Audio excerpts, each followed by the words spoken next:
Hey, world builders, welcome back to Build Together. This is day 186. Today's prompt is, what's a company or government that fell apart over controversy in your world? So I wrote up a document. I added a business called Bluster's Place of Rest, which has a parenthetical at the end which just says closed, because thanks to this prompt, the idea is that this thing is no longer open for reasons of controversy.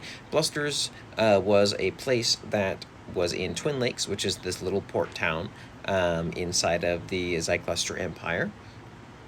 And it was a place for richer clientele to come and partake in things that rich people like to partake in. So Bluster had several courtesans, as he liked to call them, and he had a small gambling room in the back for very special clientele. And he also had just a lot of generally higher priced, more highfalutin, fancier food and drink than really any other establishment in what is generally considered by the wealthier people to be a small town. Now, until the fall of this sort of house of debauchery that Bluster was running, it was very, very lucrative and very, very well loved. Now, not maybe by the common folk, who really just kind of saw it as an eyesore and as another reason to keep around some of these people that kind of oppressed them, but for the upper class, this was a fantastic place to go and spend your extra money that you really couldn't do much else with in Twin Lakes, besides kind of trade with people that came into port. Unfortunately for Bluster, the portmaster, Reze Elenahad, who's this really gruff, abrasive Bayaban man, ended up pinning an outbreak of mop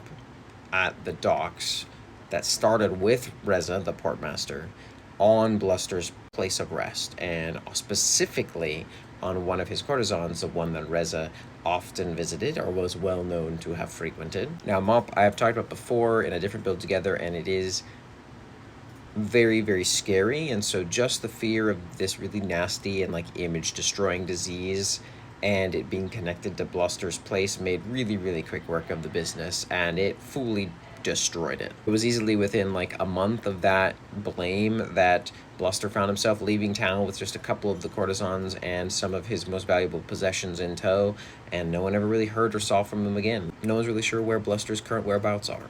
What's a company or government that fell apart over controversy in your world? Thanks for building together.